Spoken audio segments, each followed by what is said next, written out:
Hello students, welcome to Panchajanya IAS. ನಾನು ನವೀನ್ ಕುಮಾರ್. ಇವತ್ತಿನ the Hindu ಪತ್ರಿಕೆ ವಿಶ್ಲೇಷಣೆಗೆ ನಿಮಗೆಲ್ಲರಿಗೂ ಸ್ವಾಗತ.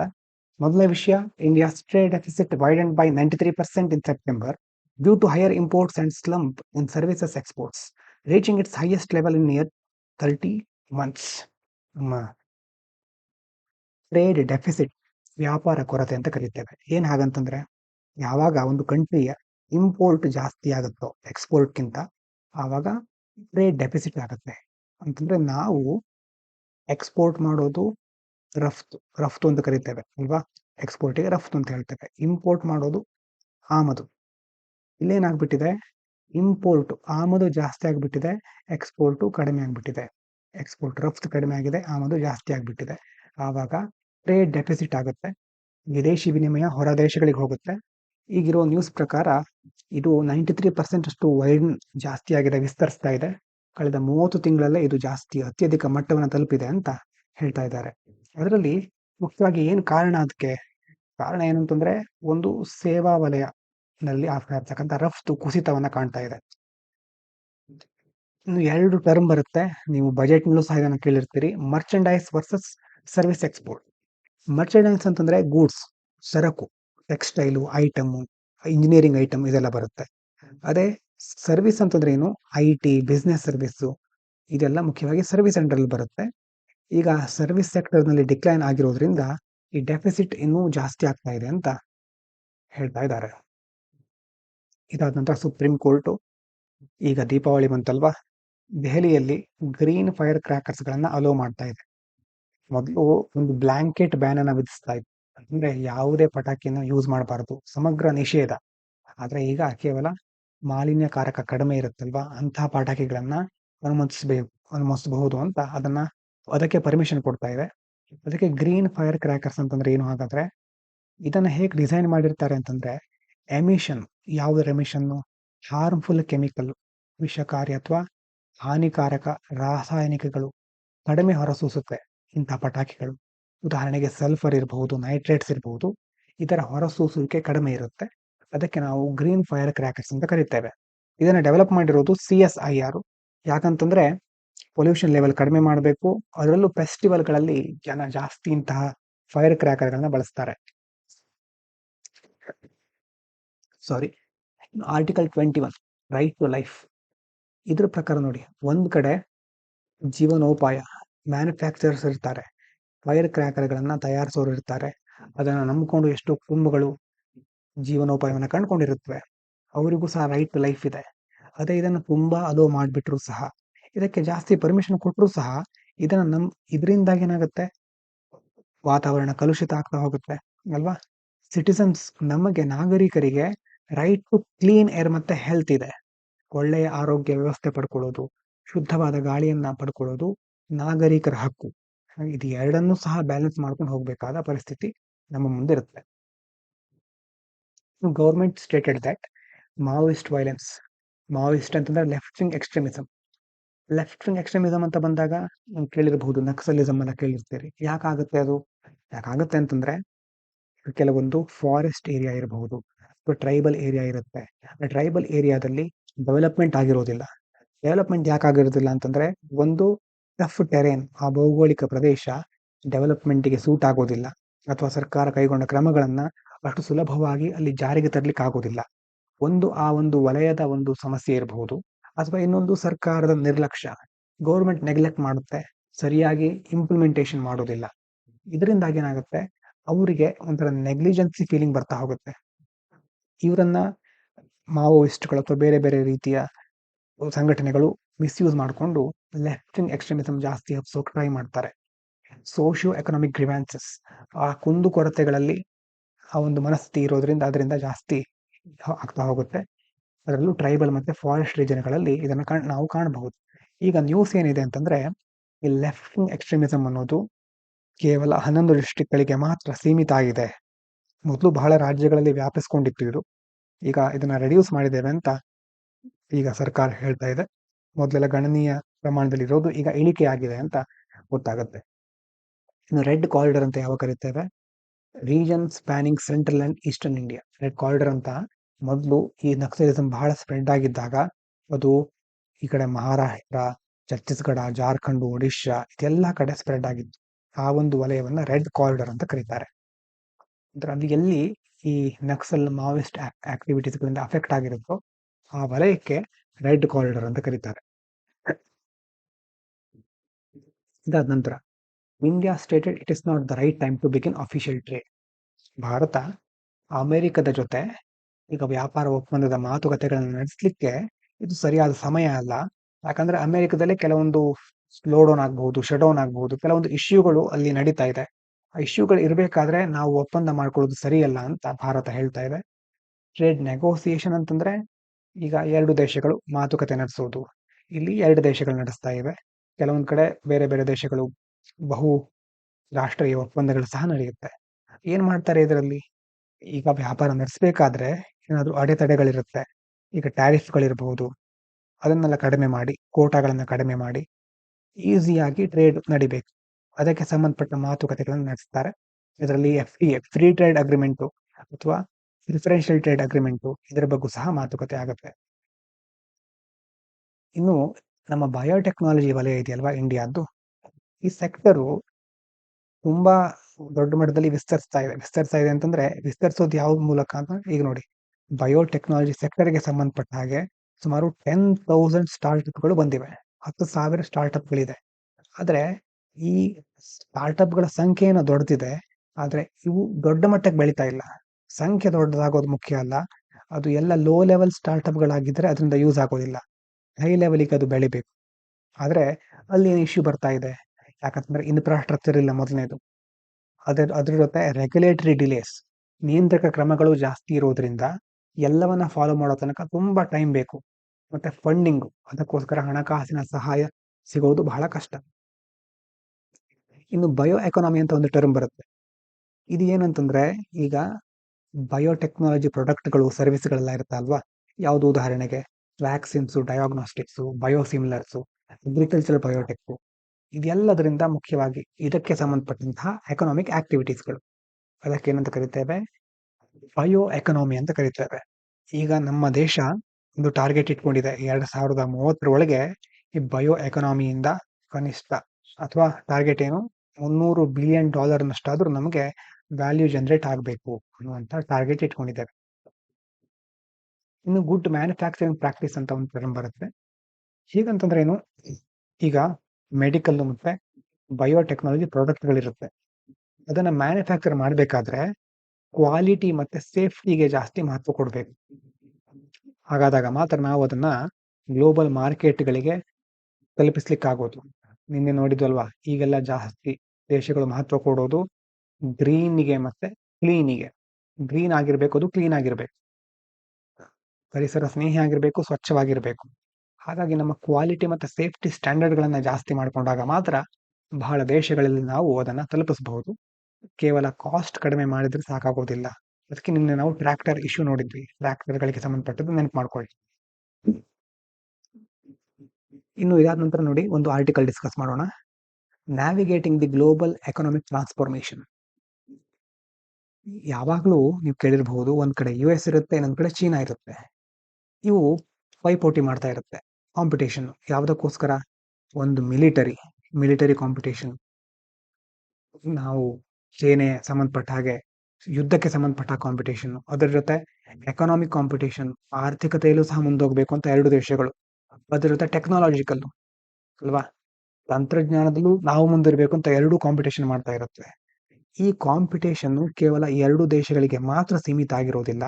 ಇದು ಗ್ಲೋಬಲ್ ಲೆವೆಲಿನ ಟ್ರೇಡ್ ಇರಬಹುದು, ಮನಿ ಇರಬಹುದು, ಮತ್ತೆ ಬೇರೆ ಬೇರೆ ದೇಶಗಳ ನಡುವಿನ ಒಪ್ಪಂದಗಳಿರಬಹುದು, ಗ್ಲೋಬಲ್ ಅಲಯನ್ಸಸ್, ಅದೆಲ್ಲದರ ಮೇಲೂ ಪರಿಣಾಮ ಬೀರ್ತಾ ಹೋಗುತ್ತೆ. ಹಾಗಾಗಿ ನಿಧಾನವಾಗಿ ಈಗ ಈ ಎರಡೂ ದೇಶಗಳ ಜೊತೆ ಈಗ ಗ್ಲೋಬಲ್ ಸೌತ್ ಅಂತ ನೀವು ಕೇಳಿರ್ಬಹುದು. ಗ್ಲೋಬಲ್ ಸೌತ್ ಅಂತಂದ್ರೆ ಜಾಗತಿಕ ಮಟ್ಟದಲ್ಲಿ ಅಭಿವೃದ್ಧಿ ಹೊಂದುತ್ತಾ ಇರುವ ದೇಶಗಳು, ಅಭಿವೃದ್ಧಿ ಹೊಂದದ ದೇಶಗಳು ಅಂತಂದ್ರೆ ಗ್ಲೋಬಲ್ ಸೌತ್ ಅಂದ್ರೆ ಅದರಲ್ಲಿ ಇಂಡಿಯಾ ಸಹ ಬರುತ್ತೆ. ಡೆವಲಪಿಂಗ್ ಕಂಟ್ರೀಸ್ಗಳಂತ ಕರಿತೀವಲ್ವಾ. ಹಾಗಾಗಿ ಇವುಗಳ ಪಾತ್ರ ಈಗ ಹೆಚ್ಚು ಮಹತ್ವವನ್ನು ಪಡ್ಕೊಳ್ತಾ ಇದೆ. ಯಾಕಂತಂದ್ರೆ ಇವರು ಯಾವ ಕಡೆ ಸರಿತಾರೋ, ಇವರು ಯಾರಿಗೆ ಮಹತ್ವ ಕೊಡ್ತಾರೋ ಆ ದೇಶ ಸ್ವಲ್ಪ ಜಾಸ್ತಿ ಅವಕಾಶವನ್ನ ಹೊಂದಿರುತ್ತೆ ಮುಂದೆ ಗ್ರೋ ಆಗ್ಲಿಕ್ಕೆ. ಹಾಗೆ ಇಂಡಿಯಾ ಆದಂತಹ ದೇಶಗಳು ಈಗ ಒಳ್ಳೆ ಚಾನ್ಸ್ ಇಟ್ಕೊಂಡಿದೆ, ನಮ್ಮ ಮುಂದೆ ಒಳ್ಳೆ ಒಂದು ಅವಕಾಶವನ್ನ ಪಡ್ಕೊಂಡಿದೆ. ಇವುಗಳ ಮೂಲಕ ಒಂದು ಒಳ್ಳೆಯ ನ್ಯಾಯಯುತವಾದ ಜಾಗತಿಕ ವ್ಯವಸ್ಥೆ ಕ್ರಿಯೇಟ್ ಮಾಡಬಹುದು ಅಂತ ಹೇಳ್ತಾ ಇದ್ದಾರೆ. ಮೊದಲೆಲ್ಲ ಈಗ ದೊಡ್ಡ ದೊಡ್ಡ ಕಂಟ್ರೀಸ್ಗಳು ಲಿಬರಲ್ ಕ್ಯಾಪಿಟಲಿಸಮ್ ಅನ್ನ ಫಾಲೋ ಮಾಡ್ತಾ ಇತ್ತು. ಅದರ ಅರ್ಥ ಏನು? ಗೌರ್ಮೆಂಟ್ ಜಾಸ್ತಿ ಕಂಟ್ರೋಲ್ ಮಾಡ್ತಾ ಇತ್ತು. ಗೌರ್ಮೆಂಟ್ ಏನ್ ಮಾಡ್ತಾ ಇತ್ತು? ಗೌರ್ಮೆಂಟ್ ಲಿಮಿಟೆಡ್ ರೋಲ್ ಇಟ್ಕೊಂಡಿರ್ತಾ ಇತ್ತು. ಲಿಬರಲ್ ಅಂತಂದ್ರೆ ಈಗ ಲಿಬರ್ಟಿ ಅಂತ ಕೇಳಿರ್ಬಹುದು. ಜಾಸ್ತಿ ಮಾರ್ಕೆಟಿಗೆ ಅಥವಾ ಬೇರೆ ಬೇರೆ ಕಂಪ್ನಿಗಳಿಗೆ ಅವಕಾಶ ಕೊಡೋದು. ಮಾರ್ಕೆಟ್ ಫ್ರೀ ಆಗಿ ವರ್ಕ್ ಆಗ್ತಾ ಇತ್ತು. ಗೌರ್ಮೆಂಟಿನ ರೋಲ್ ಲಿಮಿಟೆಡ್ ಆಗಿರ್ತಾ ಇತ್ತು. ಆದ್ರೆ ಈಗ ಬರ್ತಾ ಇರ್ತಕ್ಕಂಥ ಲೀಡರ್ಸ್ ಗಳೆಲ್ಲ ಯಾವುದಕ್ಕೆ ಫೋಕಸ್ ಮಾಡ್ತಾ ಇದ್ದಾರೆ? ಸ್ಟೇಟ್ ಕಂಟ್ರೋಲ್ಡ್ ಕ್ಯಾಪಿಟಲಿಸಮ್ ಅಂತಂದ್ರೆ ಸರ್ಕಾರನೇ ಪ್ರತಿಯೊಂದನ್ನ ಕಂಟ್ರೋಲ್ ಮಾಡಬೇಕು. where the government help big corporation and gains political power in return. ನೀವು ನೋಡಿರಬಹುದು, ಅಧಿಕಾರಕ್ಕೆ ಬರ್ತಾರೆ, ಬರಬೇಕಾದ್ರೆ ಬೇರೆ ಬೇರೆ ಕಂಪನಿಗಳ ಸಹಾಯವನ್ನ, ಅವರ ಹಣವನ್ನ ಪಡ್ಕೊಂಡಿರ್ತಾರೆ. ಅಧಿಕಾರಕ್ಕೆ ಬಂದ್ಮೇಲೆ ಆ ಕಂಪನಿಗಳಿಗೆ ವಾಪಸ್ ಸಹಾಯ ಮಾಡ್ತಾರೆ, ಇವರು ಮತ್ತೆ ಹಣ ಕೊಡ್ತಾರೆ. ಈ ತರಹದ ಪ್ರಕ್ರಿಯೆಗಳು ನಡೀತಾ ಇರುತ್ತೆ. ಇದರಿಂದಾಗೇನೆ ಒಂದು ಟರ್ಮ್ ನೀವು ಕೇಳ್ತಾ ಇರ್ತೀರಿ, ಕ್ರೋನಿ ಕ್ಯಾಪಿಟಲಿಸಮ್ ಅಂತ. ಅಂದ್ರೆ ಸರ್ಕಾರ ಬಂದ ಮೇಲೆ ಅದು ಪಾಲಿಸಿ ಕ್ರಿಯೇಟ್ ಮಾಡ್ಬೇಕಾದ್ರೆ ಏನ್ ಮಾಡುತ್ತೆ? ಕೆಲವು ಶ್ರೀಮಂತ ವ್ಯಕ್ತಿಗಳಿಗೆ ಏನ್ ಬೇಕೋ ಅಂತಹ ಪಾಲಿಸಿಯನ್ನ ಕ್ರಿಯೇಟ್ ಮಾಡುತ್ತೆ. ಕಾಮನ್ ಸಿಟಿಸನ್ಸ್ ಗಳನ್ನ, ಸಾಮಾನ್ಯ ನಾಗರಿಕರನ್ನ ಇಗ್ನೋರ್ ಮಾಡಿಬಿಡುತ್ತೆ. ಆ ತರ ಮಾಡೋದಕ್ಕೆ ಕ್ರೋನಿ ಕ್ಯಾಪಿಟಲಿಸಮ್ ಅಂತ ಕರೀತಾರೆ. US ಸಹ ಈಗ ನಿಧಾನವಾಗಿ ತನ್ನ ಸ್ಟ್ರಾಟಜಿ ಶಿಫ್ಟ್ ಮಾಡ್ತಾ ಇದೆ. ಯಾವುದಕ್ಕೆ ಸಂಬಂಧಪಟ್ಟ ಹಾಗೆ? ಗ್ಲೋಬಲ್ ಲೆವೆಲಿನ ಪ್ರೊಡಕ್ಷನ್ ಮತ್ತೆ ರಿಸೋರ್ಸ್ಗಳಿಗೆ ಸಂಬಂಧಪಟ್ಟ ಹಾಗೆ US ನ ಸ್ಟ್ರಾಟಜಿ ನೋಡಿ. ಮೊದಲೆಲ್ಲ ಚಿಪ್ ತೈವಾನಲ್ಲಿ ಮ್ಯಾನುಫ್ಯಾಕ್ಚರಿಂಗ್ ಮಾಡ್ತಾ ಇದ್ರು, ಅದನ್ನ ಮತ್ತೆ ಈಗ US ಗೆ ಮೂವ್ ಮಾಡ್ಕೊಳ್ಳೋ ತರ ಪ್ಲಾನ್ ಮಾಡ್ತಾ ಇದ್ದಾರೆ. ಮತ್ತೆ ರೇರ್ ಅರ್ತ್ ಮಿನರಲ್ಸ್ಗಳು, ಟ್ರೇಡ್ ರೂಟ್ಸ್ ಗಳನ್ನ ಕಂಟ್ರೋಲ್ ಮಾಡ್ಲಿಕ್ಕೆ ಟ್ರೈ ಮಾಡ್ತಾ ಇದೆ. ಅದ್ರ ಜೊತೆ ಡಿಜಿಟಲ್ ಮತ್ತೆ ಕರೆನ್ಸಿ ಟೂಲ್ಗಳು, ಈಗ ಸ್ಯಾಂಕ್ಷನ್ ಹಾಕೋದು, ಸ್ವಿಫ್ಟ್, ಡಿಜಿಟಲ್ ಡಾಲರ್, ಇದೆಲ್ಲವನ್ನ ಯೂಸ್ ಮಾಡಿಕೊಂಡು ಬೇರೆ ದೇಶಗಳ ಮೇಲೆ ಪ್ರಭಾವ ಬೀರ್ಲಿಕ್ಕೆ US ಟ್ರೈ ಮಾಡ್ತಾ ಇದೆ. ಹಾಗಾಗಿ ಇದರಿಂದಾಗಿ ಬೇರೆ ಬೇರೆ ಗ್ಲೋಬಲ್ ಟೆನ್ಷನ್ಗಳು, ಸ್ಮಾಲರ್ ವಾರ್ಸ್ಗಳು ಸೃಷ್ಟಿಯಾಗ್ತಾ ಇದೆ. ಈಗ ಕೇವಲ ಸರ್ಕಾರ ಈ ರೀತಿ ಮಾಡುತ್ತೆ ಅಂತಲ್ಲ, ಇದರ ಜೊತೆ ಈಗ ಯಾವುದು ಜಾಸ್ತಿ ಮಹತ್ವ ಪಡ್ಕೊಳ್ತಾ ಇವೆ? ಬಿಗ್ ಟೆಕ್ ಕಂಪನೀಸ್ಗಳು ಅಲ್ವಾ. ನಾವು ಯೂಸ್ ಮಾಡ್ತೇವೆ daily Google, Facebook, Instagram, ಸ್ನ್ಯಾಪ್ಚಾಟು, WhatsApp, ಇದೆಲ್ಲ ದೊಡ್ಡ ದೊಡ್ಡ ಟೆಕ್ ಕಂಪನೀಸ್ಗಳು. ಅಂಡ್ ಡಿಜಿಟಲ್ ಫಿನಾನ್ಸ್, ಇದು ಎರಡು ಈಗ ಈ ಸರ್ಕಾರದಷ್ಟೇ ಪವರ್ಫುಲ್ ಆಗಿ ಮುಂದುವರಿತಾ ಇರುವಂತಹ ವಲಯಗಳು. ಯಾಕಂದ್ರೆ ಇವ್ರ ಹತ್ರ ಗ್ಲೋಬಲ್ ಲೆವೆಲ್ ಅಲ್ಲಿ ಡೇಟಾ ಇದೆ. ಇವರು ಪಾಲಿಟಿಕ್ಸ್ ಅನ್ನು ಇನ್ಫ್ಲುಯೆನ್ಸ್ ಮಾಡಬಹುದು. ಮತ್ತೆ ಸ್ವಿಫ್ಟ್ ಡಿಜಿಟಲ್ ಕರೆನ್ಸಿಯನ್ನ ಯೂಸ್ ಮಾಡಿಕೊಂಡು ಇಡೀ ಜಗತ್ತಿನ ಎಕಾನಮಿಯನ್ನ ಬೇರೆ ಒಂದು ದಿಕ್ಕಿಗೆ ಕರೆದುಕೊಂಡು ಹೋಗಬಹುದು. ಟೆಕ್ನಾಲಜಿಯಿಂದ ಟ್ರಾನ್ಸಾಕ್ಷನ್ ಫಾಸ್ಟರ್ ಆಗುತ್ತೆ, ಬಹಳ ವೇಗವಾಗಿ ನಾವು ಯೂಸ್ ಮಾಡಬಹುದು, ವೇಗವಾಗಿ ನಾವು ರಿಸಲ್ಟ್ ಅನ್ನ ಪಡ್ಕೊಳ್ಬಹುದು. ಆದ್ರೆ ನ್ಯಾಷನಲ್ ಕಂಟ್ರೋಲ್ ಕಡಿಮೆ ಆಗ್ತಾ ಹೋಗುತ್ತೆ ಮನಿಗೆ ಮತ್ತೆ ನಮ್ಮ ಎಕಾನಮಿಗೆ ಸಂಬಂಧಪಟ್ಟ ವಿಷಯಗಳಿಗೆ. ಇದರಿಂದ ಸಮಸ್ಯೆ ಬರೋದು ಚಿಕ್ಕ ಚಿಕ್ಕ ದೇಶಗಳು. ವೀಕನ್ ಸ್ಮಾಲರ್ ಎಕಾನಮೀಸ್ ಸಾವರಾನಿಟಿ ಅಂತಂದ್ರೆ ಚಿಕ್ಕ ಚಿಕ್ಕ ದೇಶಗಳಿಗೆ ಸಂಬಂಧಪಟ್ಟ ಹಾಗೆ ಅವುಗಳು ತಮ್ಮ ಎಕಾನಮಿಗೆ ಸಂಬಂಧಪಟ್ಟ ಸಾರ್ವಭೌಮತೆಯನ್ನ ಕಳೆದುಕೊಳ್ತಾ ಹೋಗುತ್ತೆ. ಇನ್ನು ಗ್ಲೋಬಲ್ ಸೌತ್ಗೆ ಸಂಬಂಧಪಟ್ಟ ಹಾಗೆ ಏನ್ ಇಂಪ್ಯಾಕ್ಟ್ ಆಗುತ್ತೆ? G7 ಅಂತ ಕೇಳಿರಬಹುದು. ಇವರು ಡೆವಲಪ್ಡ್ ಕಂಟ್ರೀಸ್ಗಳು.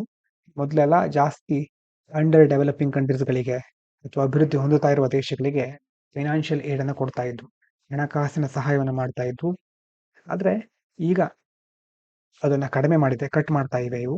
ಇದರಿಂದಾಗಿ ಆಫ್ರಿಕಾ ಮತ್ತೆ ಸೌತ್ ಏಷ್ಯಾ ದೇಶಗಳಲ್ಲಿ ಬಡತನ ಜಾಸ್ತಿ ಆಗ್ತಾ ಇದೆ. ಪವರ್ಟಿ ಹ್ಯಾಸ್ ಬಿನ್ ವರ್ಸನ್. ಅದೇ ರೀತಿ US ಏನ್ ಮಾಡ್ತಾ ಇದೆ? ಒಂದ್ ಕಡೆ ಟ್ಯಾರಿಫ್, ಇನ್ನೊಂದ್ ಕಡೆ ಸ್ಯಾಂಕ್ಷನ್. ಇದರಿಂದಾಗಿ ಗ್ಲೋಬಲ್ ಟ್ರೇಡ್ ಡಿಸ್ರಪ್ಟ್ ಆಗ್ಬಿಡುತ್ತೆ. ಹಾಗಾಗಿ ಗ್ಲೋಬಲ್ ಸೌತ್ ಕಂಟ್ರೀಸ್ ಗಳಿದೆಯಲ್ವಾ, ಇವರೆಲ್ಲ ಈಗ ಬೇರೆ ಆಲ್ಟರ್ನೇಟಿವ್ಸ್ ಕಡೆ ಮುಖ ಮಾಡ್ತಾ ಇದ್ದಾರೆ. ಏನ್ ಅಂತ ಆಲ್ಟರ್ನೇಟಿವ್ಸ್? ಲೋಕಲ್ ಲೆವೆಲ್ ಅಲ್ಲಿ ಪ್ರೊಡಕ್ಷನ್ ಮಾಡೋದು, ಗೋಲ್ಡ್ ರಿಸರ್ವ್ ಅನ್ನ ಇಟ್ಕೊಳ್ಳೋದು, ಬಿಗ್ ಡಾಲರೈಸೇಷನ್ ಅಂದ್ರೆ US ಡಾಲರ್ ಮೇಲಿನ ಡಿಪೆಂಡೆನ್ಸಿನ ಕಡಿಮೆ ಮಾಡೋದು.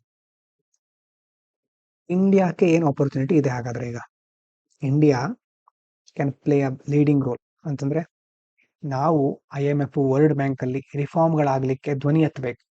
ಆವಾಗ ಡೆವಲಪಿಂಗ್ ಕಂಟ್ರೀಸ್ಗಳಿಗೆ ಒಂದು ಮಹತ್ವ ಸಿಕ್ಕದಾಗುತ್ತೆ.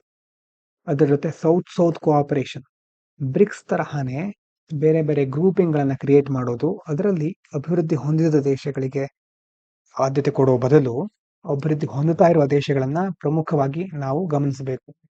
ಅದ್ರ ಜೊತೆ ಹೊಸ ಎಕನಾಮಿಕ್ ಡೀಲ್ ಗಳನ್ನ ಮಾಡ್ಕೊಳ್ಳೋದು. ಯಾವುದಕ್ಕೋಸ್ಕರ? ಹೆಲ್ಪ್ ಪುವರ್ ನೇಷನ್ಸ್, ಅವರಿಗೆ ಹೆಲ್ಪ್ ಮಾಡ್ಲಿಕ್ಕೆ. ಅದ್ರ ಜೊತೆ ಅವರ ಸಾಲಗಳನ್ನ ಕಡಿಮೆ ಮಾಡೋದು, ರೆಸಿಲಿಯನ್ಸ್ ಬಿಲ್ಡ್ ಮಾಡ್ಲಿಕ್ಕೆ ಹೊಸ ಎಕನಾಮಿಕ್ ಡೀಲ್ ಅನ್ನ ಅಡ್ವೊಕೇಟ್ ಮಾಡೋದು.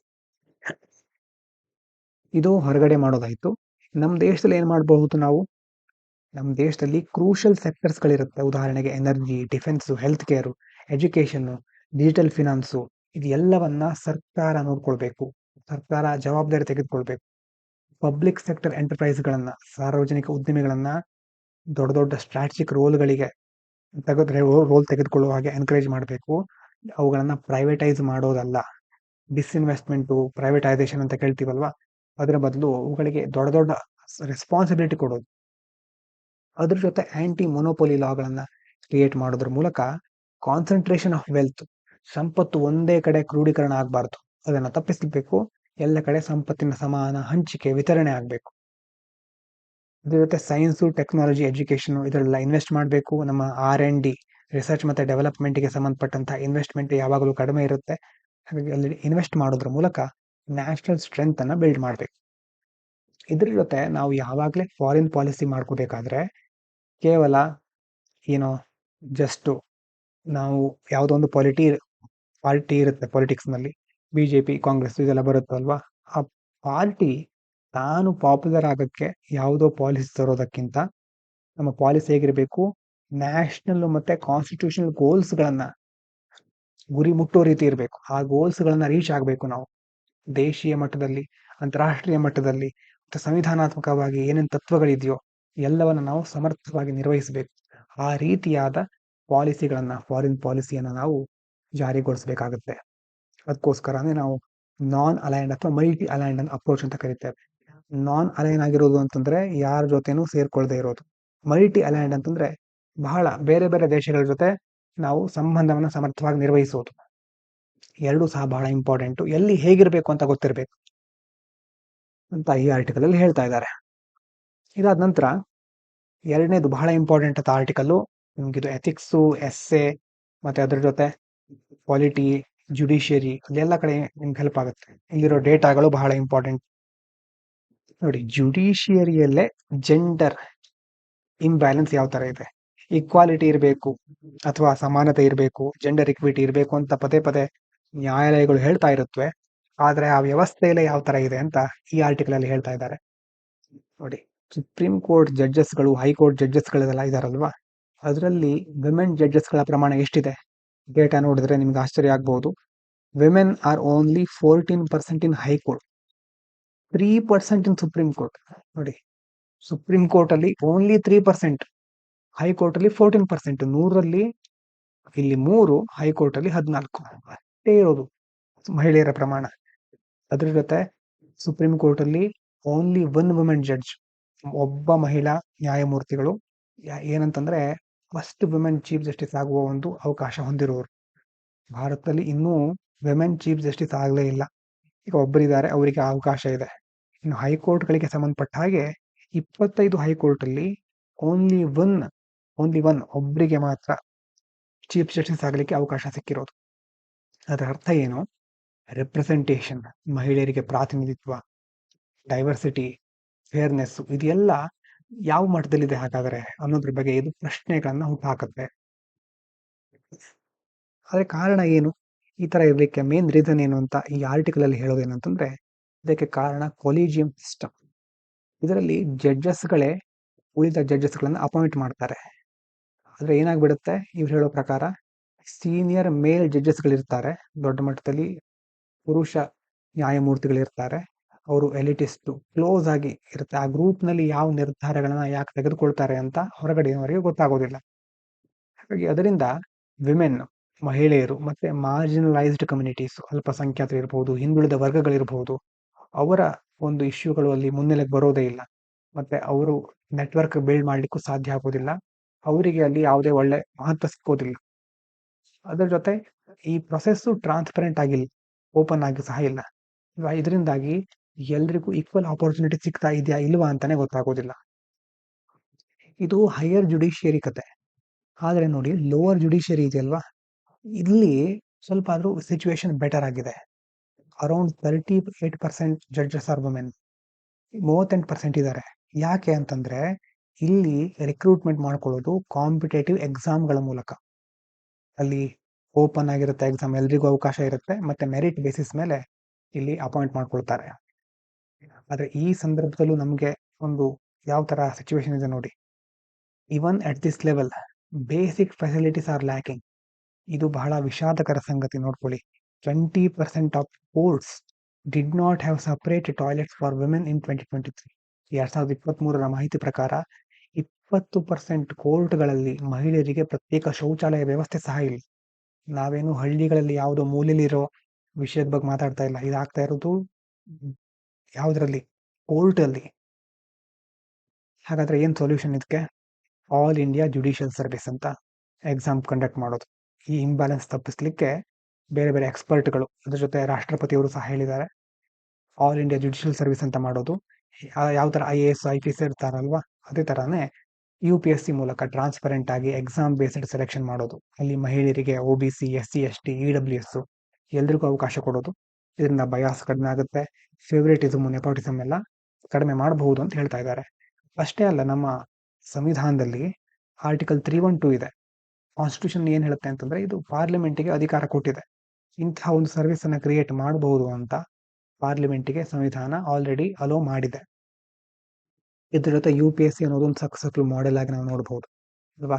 ಅದರಲ್ಲಿ ನೋಡಿ 2024ರಲ್ಲಿ ಮುಖ್ಯವಾಗಿ 1009 ಸೆಲೆಕ್ಟೆಡ್ ಕ್ಯಾಂಡಿಡೇಟ್ಸ್ ಅಲ್ಲಿ 318 OBC ಇದ್ರು, 160 SC, 87 ST, 109 EWS. ಟಾಪ್ 25 ಅಲ್ಲಿ 11 ಜನ ಮಹಿಳೆಯರಾಗಿದ್ರು, ರ್ಯಾಂಕ್ 1 ರ್ಯಾಂಕ್ 2 ಸಹ. ಇನ್ನು IPS ನಲ್ಲಿ 28% ಒಂದು ಬ್ಯಾಚ್ ನಲ್ಲಿ ಮಹಿಳೆಯರು ಇರ್ತಾರೆ. ಹಾಗಾಗಿ ಓಪನ್ ಎಕ್ಸಾಮಿನೇಷನ್ ಇಂದ ಇನ್ಕ್ಲೂಷನ್ ಜಾಸ್ತಿ ಆಗುತ್ತೆ, ರೆಪ್ರೆಸೆಂಟೇಷನ್ ಜಾಸ್ತಿ ಆಗುತ್ತೆ ಅಂತ ಇದರಿಂದ ಗೊತ್ತಾಗುತ್ತೆ. ಆದ್ರೆ ಈ ತರ ಮಾಡೋದು ಸರಿಯಲ್ಲ ಅಂತ ಕೆಲವರು ಆರ್ಗ್ಯೂ ಮಾಡ್ತಾರೆ. ಯಾಕಂತಂದ್ರೆ ಈ ಆಲ್ ಇಂಡಿಯಾ ಜುಡಿಷಿಯಲ್ ಸರ್ವಿಸ್ ಅಂತ ಮಾಡ್ಬಿಟ್ರೆ ಅದು ಜುಡಿಷಿಯಲ್ ಇಂಡಿಪೆಂಡೆನ್ಸಿಗೆ ಧಕ್ಕೆ ತರುತ್ತೆ. ಅಂತಂದ್ರೆ ಜುಡಿಷಿಯಲ್ ಇಂಡಿಪೆಂಡೆನ್ಸ್ ಇರಬೇಕು ಅಂತಂದ್ರೆ ಅದು ಜಡ್ಜಸ್ ಗಳಿಗೆ ಸಂಬಂಧಪಟ್ಟಿರಬೇಕು. ಎಕ್ಸಿಕ್ಯೂಟಿವ್ಸ್ಗಳು ಇಲ್ಲಿ ಬಂದು ಇಂಟರ್ಫಿಯರ್ ಆಗಬಾರ್ದು. ಬೇರೆ ಬೇರೆ ರೀತಿಯಾಗಿ ಆ ಒಂದು ವಿಭಾಗ ಇದ್ರ ಜೊತೆ ತಲೆ ಹಾಕಬಾರ್ದು ಅಂತ ಕೆಲವರು ಹೇಳ್ತಾರೆ. ಆದ್ರೆ ಇದಕ್ಕೆ ಕೌಂಟರ್ ಕೊಡೋದು ಏನಂತಂದ್ರೆ, ಕೆಲವರು ಲೋವರ್ ಜುಡಿಷಿಯರಿಯಲ್ಲಿ ಆಲ್ರೆಡಿ ಈ ತರ ರಿಕ್ರೂಟ್ಮೆಂಟ್ ಮಾಡ್ಕೊಳ್ತಾ ಇದ್ದಾರೆ. ಹೈಯರ್ ಜುಡಿಷಿಗೆ ಏನ್ ತೊಂದ್ರೆ ಅಲ್ವಾ? ಅದ್ರ ರಿಕ್ರೂಟ್ಮೆಂಟ್ ಚೆನ್ನಾಗಿದೆ, ಎಕ್ಸಾಮ್ಸ್ ಎಲ್ಲ ಚೆನ್ನಾಗಿ ನಡೀತಾ ಇದೆ, ಯಾವುದೇ ಇಂಟರ್ಫಿಯರೆನ್ಸ್ ಇಲ್ಲ. ಹಾಗಾಗಿ ಹೈಯರ್ ಜುಡಿಷಿಯರಿಗೂ ಏನ್ ಪ್ರಾಬ್ಲಮ್, ಇದನ್ನ ಅಡಾಪ್ಟ್ ಮಾಡ್ಕೊಳ್ಬಹುದಲ್ವಾ ಅಂತ ಕೆಲವರು ಕೌಂಟರ್ ಆರ್ಗ್ಯುಮೆಂಟ್ ಮಾಡ್ತಾರೆ. ಹಾಗಾದ್ರೆ ವೇ ಫಾರ್ವರ್ಡ್ ಏನ್ ಬರೆಯೋದು? Create all India judicial service, UPSC conduct ಮಾಡಲಿ ಅಂತ ಹೇಳ್ತಿದ್ದಾರೆ. ಸುಪ್ರೀಂ ಕೋರ್ಟ್ ಶುಡ್ ಕಂಟ್ರೋಲ್ ಸರ್ವಿಸ್ಗಳನ್ನ ಸುಪ್ರೀಂ ಕೋರ್ಟ್ ಕಂಟ್ರೋಲ್ ಮಾಡಲಿ. ಅದ್ರ ಎಕ್ಸಾಮು ಎಲ್ರಿಗೂ ಓಪನ್ ಆಗಿರಬೇಕು.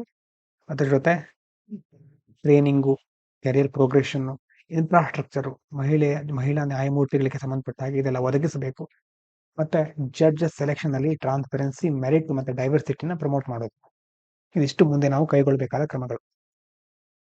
ಹೀಗಾಗಿ ಜಸ್ಟಿಸ್ ಅನ್ನೋದು ಬಹಳ ಇಂಪಾರ್ಟೆಂಟ್. ಆದ್ರೆ ಓನ್ಲಿ ಜಡ್ಜಸ್ಗಳು ಮಾತ್ರ ಅದನ್ನ ಡಿಸೈಡ್ ಮಾಡೋ ಹಾಗಿರಬಾರ್ದು. ಅದರ ಅರ್ಥ ಏನಂತಂದ್ರೆ, ಜಸ್ಟಿಸ್ ಅನ್ನೋದು ಜನರ ಇಚ್ಛೆ, ಅವರ ಡೈವರ್ಸಿಟಿ, ಅವರ ಮೌಲ್ಯಗಳಿಗೆ ಮಹತ್ವ ಕೊಡೋ ರೀತಿ ಇರಬೇಕು. ಅದನ್ನ ರಿಫ್ಲೆಕ್ಟ್ ಮಾಡಬೇಕು, ಕೇವಲ ಜಡ್ಜಸ್ಗಳ ಒಪಿನಿಯನ್ ಆಗಿರಬಾರದು ಅಂತ ಹೇಳ್ತಾ ಇದ್ದಾರೆ. ಹಾಗಾಗಿ ನಮ್ಮ ದೇಶದ ಜನರು ಯಾರು ಜಡ್ಜಸ್ ಆಗ್ಬೇಕು ಅನ್ನೋದ್ರಲ್ಲಿ ನಮ್ಮ ಅಭಿಪ್ರಾಯವನ್ನು ವ್ಯಕ್ತಪಡಿಸಲಿಕ್ಕೆ ಅವಕಾಶ ಇರಬೇಕು. ಅವಾಗ ಫೇರ್ ಇನ್ಕ್ಲೂಸಿವ್ ಸಿಸ್ಟಮ್ ಕ್ರಿಯೇಟ್ ಮಾಡಬಹುದು. ಸೊ ಅದ್ರ ಮೂಲಕ ಆದ್ರೂ ನಾವು ಒಳ್ಳೆ ವ್ಯವಸ್ಥೆನ ಕ್ರಿಯೇಟ್ ಮಾಡಬಹುದು ಅಂತ ಇದರಲ್ಲಿ ಹೇಳ್ತಾ ಇದ್ದಾರೆ. ಇನ್ನು ವೊಕ್ಯಾಬ್ಯುಲರಿ ನೋಡಿ. After the massive storm, true maelstrom ಅಂತಂದ್ರೆ ಸುಂಟರ್ ಗಾಳಿ ಅಂತ ಕರಿತೀವಲ್ವಾ, ಟರ್ಮಾಯಿಲ್, ವಾಲ್ಪೂಲ್ ಅಂತ ಸಹ ಕರೀತಾರೆ. ಒಂದು ದೊಡ್ಡ ಸುಂಟರ್ ಗಾಳಿ ಬಂತು, ಅದಾದ ನಂತರ ನ್ಯೂ ನ್ಯಾಸೆಂಟ್ ಗೌರ್ಮೆಂಟ್, ನ್ಯಾಸೆಂಟ್ ಅಂತಂದ್ರೆ ಬಿಗಿನಿಂಗ್ ಸ್ಟೇಜ್ ಅಲ್ಲಿ ಇರೋದು, ಈಗ ತಾನೇ ಹುಟ್ಟಿರೋದು ಅಂತ. ಇಲ್ಲಿ ಈಗಾಗಲೇ ಫಾರ್ಮ್ ಆಗಿರೋ government try to repudiate the claims of quick recovery. Repudiate ಅಂತಂದ್ರೆ ನಿರಾಕರಿಸೋದು, ರಿಜೆಕ್ಟ್ ಮಾಡೋದು. ಕ್ವಿಕ್ ರಿಕವರಿ ಆಗೋದ ಕ್ಲೇಮ್ಸ್ ಗಳನ್ನ ನಿರಾಕರಿಸ್ತಾ ಇತ್ತು. ಅಫಿಷಿಯಲ್ಸ್, ಈ ಕಡೆ ಅಧಿಕಾರಿಗಳು, known for their penchant for extravagance. Penchant ಅಂತಂದ್ರೆ ಒಲವು, ಟೆಂಡೆನ್ಸಿ. ಫಾರ್ ಎಕ್ಸ್ಟ್ರಾವೆಗೆನ್ಸ್ ಅಂತಂದ್ರೆ ಅತಿಯಾಗಿ ಖರ್ಚು ಮಾಡೋದು. ಈ ಅಧಿಕಾರಿಗಳಿಗೆ ಜಾಸ್ತಿ ಖರ್ಚು ಮಾಡೋದಕ್ಕೆ ಹೆಚ್ಚು ಇಷ್ಟ ಇರುತ್ತೆ. They were accused of wanton disregard for the suffering citizens. ಅವ್ರ ಮೇಲೆ ಆರೋಪ ಇತ್ತು ಏನಂತಂದ್ರೆ ವಾಂಟನ್ ಅಂತಂದ್ರೆ ದುಡುಕಿನ ನಿರ್ಧಾರಗಳನ್ನ ಕೈಗೊಂಡಿದ್ರು ಅಲ್ವಾ. ಈ ಕಡೆ ಸಿಟಿಸನ್ ಸಫರ್ ಆಗ್ತಾ ಇದ್ರು, ಅದನ್ನ ಡಿಸ್ರಿಗಾರ್ಡ್ ಮಾಡಿ ಅವರು ಪೆಂಚೆಂಟ್ ಒಲವು ತೋರಿಸ್ತಾ ಇದ್ರು, ಯಾವುದಕ್ಕೋಸ್ಕರ ಹೆಚ್ಚು ಖರ್ಚು ಮಾಡ್ಲಿಕ್ಕೆ ಅಂತ ಇದರಲ್ಲಿ ಹೇಳ್ತಾ ಇದ್ದಾರೆ. ಇದಾದ ನಂತರ ಕ್ವಶನ್ ನೋಡಿ, ಇದು reference to the supreme court stands on fire crackers consider the following statement. The court's allowance of green firecrackers indicates shift from total ban to a conditional regulation based on pollution levels. Green firecrackers are characterized by reduced emission of sulfur nitrates developed under the initiative of CSIR. Regulation of firecrackers under Article 21, exclusively protects the livelihood rights of manufacturers without reference to public health. Without reference to public health ಅಂತ ಹೇಳಿದ್ದಾರೆ. ಹಾಗಾಗಿ ಈ statement wrong. 1 ಮತ್ತು 2ನೇದು correct. ಇನ್ನು with reference to India's biotechnology sector, consider the following statement. Sector's major growth constraint lies not in startup creation, but in scaling due to fragmented infrastructure, delayed regulatory processes. Bioeconomy in India includes sectors such as vaccines, diagnostics, biosimilars, agriculture biotechnology. GMP aims primarily to accelerate funding access for biotech startups rather than ensuring quality standards. ಅಂತ ಹೇಳಿದ್ರೆ ಇದು ತಪ್ಪು ಅಲ್ವಾ? Quality ಮತ್ತೆ safety ಮೇಲೆ focus ಮಾಡಬೇಕು ಅಂತಾನೆ ನಾವು ನೋಡೋದು.